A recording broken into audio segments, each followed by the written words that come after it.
सच ही तो है। हर इंसान अपने लिए खुद ही जिम्मेदार होता है। दुनिया कहाँ पहुँच गई और ये लोग अपनी पुरानी सोच की वजह से पिछड़े ही रह गए। अफसोस तो इस बात का है कि इनकी ऐसी मानसिकता के कारण इनके बच्चों का जीवन भी बर्बाद हो जाता है। कमरे में घुसते ही रेवा बड़बड़ाने लगी।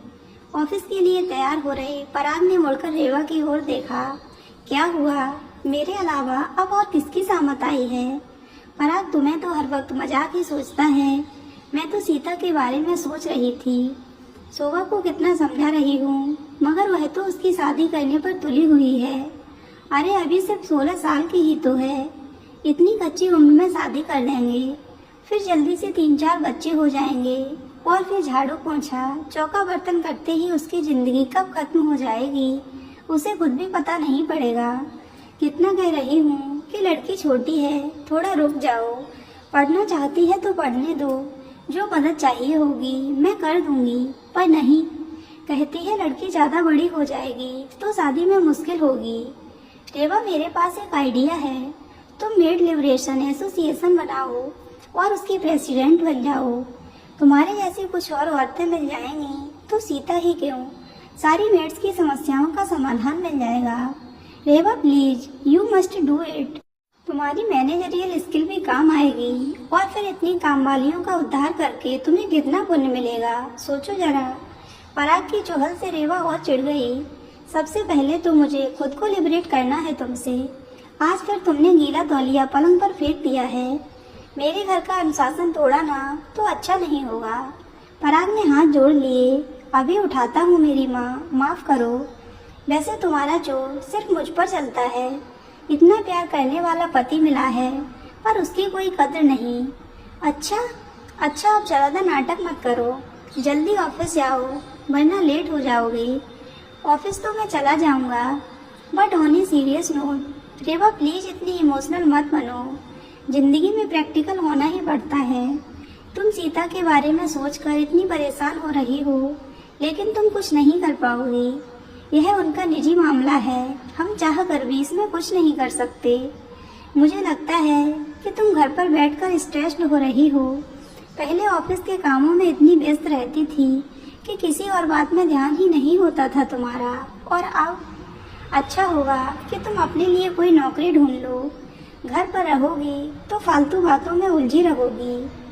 थोड़ी देर में पराग तो चला गया, लेकिन रेवा गहरी सोच में डूब गई।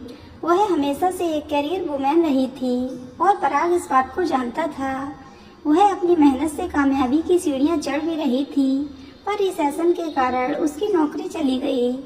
नौकरी छूट जाने का उसे बहुत मलाल हुआ था, लेकिन उसे भरोसा था कि उसे दूसरी नौकरी जल्द ही मिल जाएगी।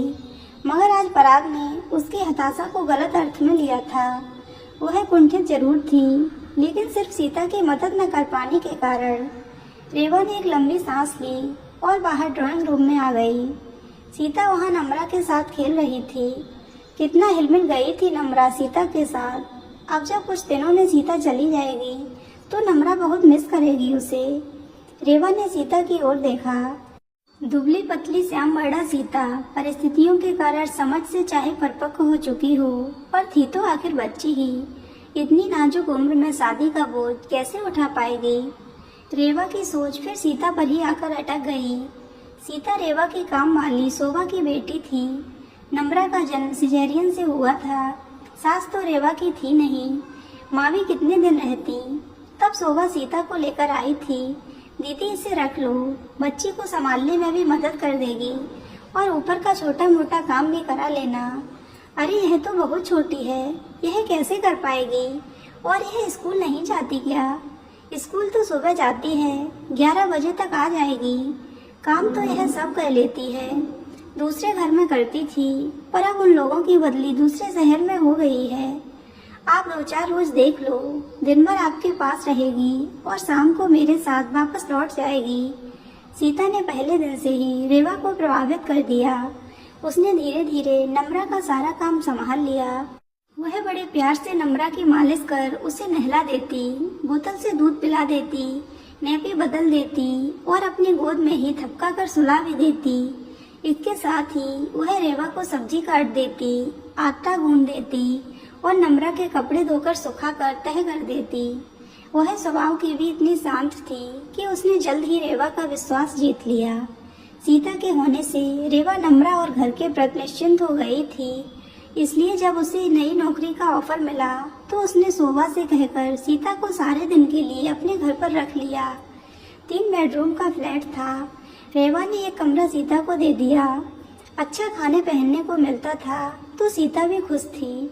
सीता ने एक बार रेवा से कहा था कि वह कुछ बनना चाहती है। तब रेवा ने उसे मन लगाकर पढ़ने की सलाह दी थी। रेवा के काम का समय दोपहर से शुरू होकर रात तक चलता था। उसे तो वर्क फ्रॉम होम की सुविधा भी थी। रेवा ने इस बात का पूरा ख्याल रखा कि सीता की पढ़ाई न छूटे। सीता पहले की तरह ही स्कूल जाती रही। धीरे धीरे रेवा को सीता के प्रति एक अपनापन महसूस होने लगा। रेवा ने उसकी स्कूल की कॉपियां देखी थी। उसे लगता था कि सीता यदि लगन से पढ़ाई करती रहे तो अपने लिए अपनी नियति से हटकर कोई मुकाम बनाने में सक्षम हो सकती है। रेवा ने तय कर लिया था कि वह सीता की शिक्षा में हर तरीके से सहयोग करेगी।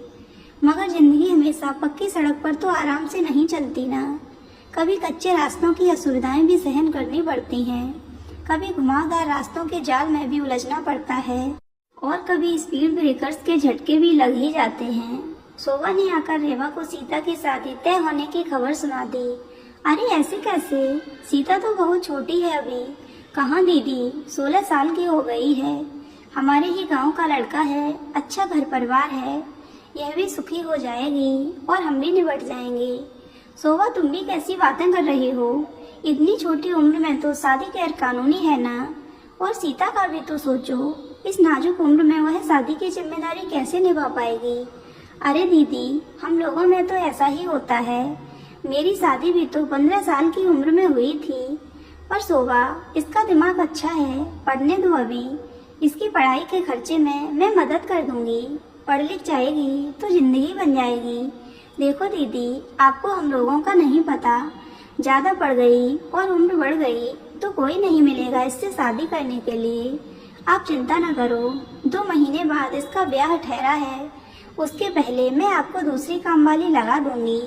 कहकर शोभा ने बात खत्म कर दी। शोभा की बातें सुनने के बाद रेवा क्या कहती, वह मन महसूस कर चुप रह गई। दीदी नम्रा सो गई है, कौन सी सब्जी काटनी है? रेवा ने महसूस किया कि जब से सीता का विवाह तय हुआ था तब से उसके व्यवहार में परिवर्तन आना शुरू हुआ था। वह सारे काम जैसे यंत्रवत करती, ध्यान तो उसका किसी और ही दुनिया में होता। हमेशा खोई खोई रहती अपने ही ख्यालों में। पढ़ाई में भी उसका मन नहीं लगता था पहले की तरह। रेवा ने सोचा आज उसके मन को टटोल ले। क्यों सीता, तू तो कहती थी तुझे पढ़ना है, कुछ बनना है। तेरी माँ तो तेरी शादी करा रही हैं, तू मना क्यों नहीं करती? क्या बोलें दीदी, अब कामवाली के घर पैदा हुए हैं तो कामवाली ही बनेंगे। ऊंची पढ़ाई में खर्चा भी तो बहुत होता है। आपका भी कितना एहसान लेंगे और फिर शादी भी तो जरूरी है। सारी उम्र अकेले कैसे रहेंगे? रेवा चुप रह गई। वह सोचती थी कि सीता अपनी नियति के चक्रव्यूह को तोड़ गिराएगी, लेकिन अब जब उसने स्वयं ही अपने लिए यह रास्ता चुन लिया था तो रेवा कर भी क्या सकती थी। दीदी, आप माँ से कुछ न कहा कीजिए, मेरे हिस्से में यही लिखा है और मैं बहुत खुश हूँ। आपको पता है घर में सब बहुत खुश हैं। माँ ने तैयारी करनी भी शुरू कर दी है।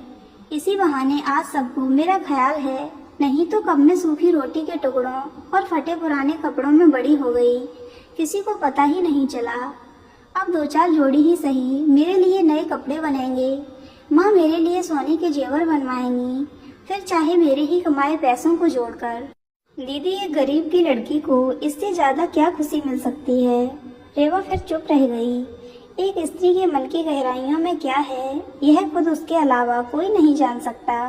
परिस्थितियों से समझौता करना और चंद लम्हों की खुशियों को अपने जेहन में कैद कर उन्हीं के सहारे जिंदगी को आगे बढ़ाना, यह सिर्फ एक स्त्री ही कर सकती है। सीता की सोच के सिरे को पकड़कर उसके मन की तहों को खोलकर रेवा को लगा कि कम से कम इतनी खुशी पाने का अधिकार तो था ही उसे। अपनी ही जिंदगी की पटकथा में हमेशा छोटे मोटे किरदार ही निभाती आई थी सीता।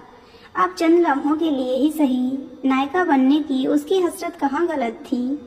शाम को ही बाजार जाकर रेवा सीता के लिए शादी की साड़ी और सोने की अंगूठी ले आई। उपहार देखकर सीता के चेहरे पर जो खुशी आई, उससे रेवा को भी जैसे आत्मिक तृप्ति का एहसास हुआ। वह दिल से सीता की खुशी चाहती थी। रेवा नम्रा को लेकर बहुत मसोपेश में थी। सीता के रहते उसे नम्रा की कोई फिक्र नहीं होती थी, लेकिन सीता के जाने के बाद नम्रा को वैसी देखभाल कौन देता। वह सोच ही रही थी कि एक दिन अचानक शोभा मायूस सूरत लेकर दरवाजे पर खड़ी थी। इस लड़की के हिस्से शादी नहीं है। लड़का शादी से पहले ही भाग गया। किसी और से चक्कर था उसका। अब पता नहीं इससे कौन शादी करेगा। दीदी, अब यह आपका काम छोड़कर नहीं जाएगी। जीवन फिर पुराने रूटीन पर चल पड़ा, लेकिन सीता में अब थोड़ा बदलाव आ गया था। वह पहले से कम बोलती और अपनी पढ़ाई पर अत्यधिक केंद्रित हो चुकी थी। रेवा को लगा कि जो हुआ शायद अच्छा ही हुआ। अब वह सीता के भविष्य को संभालने में उसकी मदद करेगी। यह सोचकर रेवा सीता को बहुत प्रोत्साहित करती। एक रात रेवा देर तक अपने लैपटॉप पर काम कर रही थी। प्यास लगने पर पानी लेने उठी तो देखा कि सीता के कमरे की लाइट जल रही है। इतनी रात को सीता जाग क्यों रही है? रेवा ने धीरे से दरवाजा खोलकर अंदर झांका तो हैरान रह गई। सीता शादी का जोड़ा और तमाम गहने पहने खुद को बड़ी हसरत से आईने में निहार रही थी। रेवा ज्यादा देर वहां न खड़ी रह पाई। उस कमरे में कुछ दबी आकांक्षाएं थीं, कुछ अधूरे ख्वाब थे। समाज ने उस मासूम को यही यकीन दिलाया था कि चंद लम्हों की नायिका बनना ही उसके जीवन की उपलब्धि थी। अब रेवा की जिम्मेदारी और बढ़ गई थी। उसे सीता को यह विश्वास दिलाना था कि वह सक्षम है अपने जीवन की पटकथा खुद लिखने के लिए और ताउम्र उसमें नायिका का किरदार निभाने के लिए। रेवा ने अपने मन को इस संकल्प के लिए दृढ़ कर लिया।